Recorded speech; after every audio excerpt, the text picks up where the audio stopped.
Hey Love Bugs, today we're going to continue in reading talking about children from the past and children from the present today. And we're going to compare and contrast how clothing that you wear was similar to people in the past and how clothing that we wear and ways that we get it is different from the past. So I'm going to read you chapter 2 called Clothes. On this side is where we learn about the past. On this side is where we learn about the present, and then we're going to take what we've learned and compare and contrast it using a Venn diagram. Clothes. Hundreds of years ago, most children had only a few clothes. Their clothes were made at home. Later, families could shop in stores, but there weren't many choices. This girl made her own clothes. In the late 1800s, girls wore dresses long ago. Little boys wore dresses too. So even the boys were wearing dresses back then. Here's the present. Today, families still shop for clothes in stores, but they also shop online. Children have many kinds of clothes for play, school, and special times. Today, people can shop online and in stores. Now, once again, the present pictures are all in color. The past pictures, this is not a real photo. This is a drawing because this was from so long ago that they didn't even have cameras.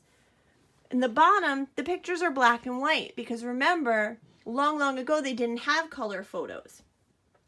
So now let's compare and contrast clothes from the past with clothes from the present. Okay, so I'm going to try to fit this in so you can still see the words. Awesome. Okay. So we have our title, Clothes, on the top. In blue, I'm going to show you things from the past that we'll write. In purple, that will be where we put present. And in the middle in red, we'll write both. Things that both have in common. So let's go back to what we read about the past. It said, most children had only a few clothes. Does that sound like something that's true for you? Or that was only true in the past? Yeah, I would say that sticks with the past. Now, a lot of us have many different clothes in our room that we could choose from every day to wear. So, in the past, children had few. That means just some clothes. Just enough to maybe get them through the days. Not a lot of choices. Okay? And we can also say that. Not many choices. Like you didn't get to pick colors and things like, oh, I like this shirt, but I wish it was in red. That wasn't something that was available to you in the past the way you can do that now. So if we go opposite to the present, we could say, now in today's world, you have many different clothes. Some of you might have clothes just to go outside in, that mommies and daddies tell you those are your play clothes. Some of you might have clothes you wear to go to like a special event, like a party or a celebration. Back then they didn't have that option. So you have many clothes and you have many choices. I've seen you come to school where you have the same shirt on as a friend, but yours might be a pink shirt and your friend's might be a purple one. So you have choices of colors. It also told us in the past, their clothes were made at home. Okay, so most of their clothes were made at home. Where do you get your clothes? Most of them. Maybe you make some at home. Maybe somebody will knit something for you, but where do you get most of your clothes? Right. Most of the clothes we get are bought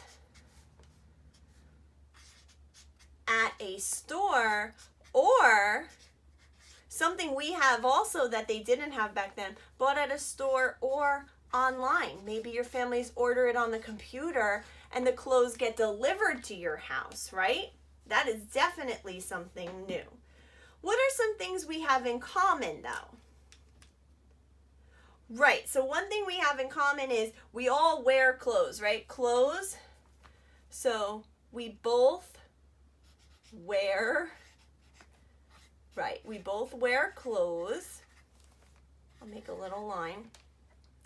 It did say later families could shop in stores. So we both at one point could shop in stores.